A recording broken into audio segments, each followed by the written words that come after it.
Hi everyone, this is Maddie, and today I'm going to be talking about my paper. Just a heads up, this video will probably be in two parts because the program I'm using has a 5-minute limit on how long my video can be. So I'll just jump right in since we don't have a ton of time.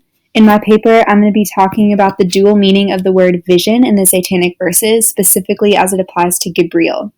I think Salman Rushdie is exploiting the tension between literature and cinema by grounding his novel's plot in the movie world, as well as consistently incorporating the point of view of the camera throughout the work.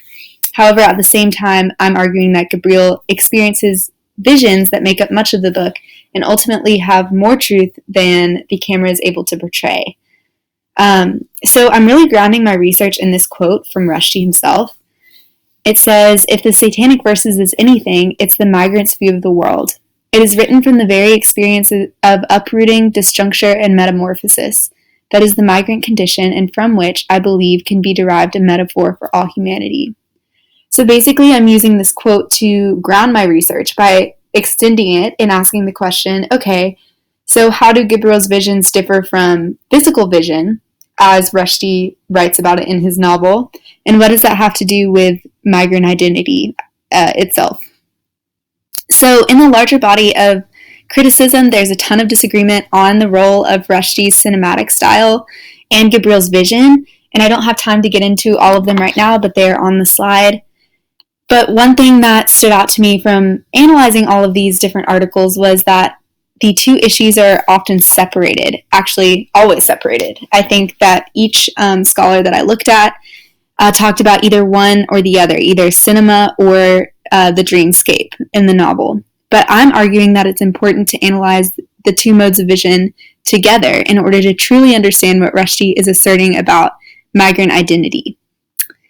So this is first really talked about in the novel's introduction, and basically Chomsha and Gabriel, as we know, are falling from the sky, and one thing that I overlooked in my first reading but found through my research was that Gabriel actually experiences a vision while he's following that Chomsha does not see, and the narrator tells us about it. And then the narrator asks the readers, like, doesn't this seem unusual? And ask us to make a value judgment. Like, what does it look like to you, is what he says. And ultimately, at the end of the introduction, the narrator says, like, obviously, I know the truth. I watched the whole thing, are his exact words. So basically, in the character of the narrator, Rushdie is bringing both the physical reality of London and Gabriel's fanciful dreams together, thus asserting that the real truth comes from holding the two in tension, like the narrator himself does. So ultimately, I found that it is important for us as readers to grapple with the meaning of both motifs in order to fully develop a well-rounded understanding of the fragmentation of migrant identity. I think without doing that, we are not enacting what Rushdie really wanted us to in the novel. Okay, so we've already talked about the role of the narrator, and that's kind of how I open my argument. But then I go in and focus more on diction surrounding the camera itself, and I found that Rushdie typically characterizes the camera as one-sided, it's very static, it's predetermined, it's biased. Exact quotes are that it's motivated by law, order, the thin blue line, and that it's easily broken or purloined. Its fragility makes it fastidious. So basically, the viewpoint of the camera, which I'm arguing mirrors that of the outsider or the colonizer, is not the source of truth in the novel. It's not to be trusted, because it can only see its own biased source of reality.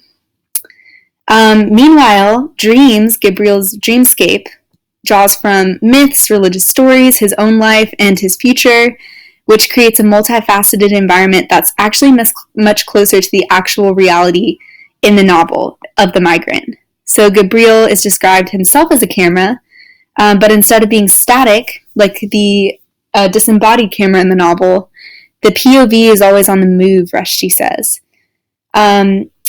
Gabriel feels as if he sees 9/10 of buried reality when he's dreaming, which hints at his later assertion that his visions expose the mask and parodies of Rushdie's characters, which the camera reinforces and encourages. So essentially, Gabriel's dream reality is the hybridized experiences of the migrant,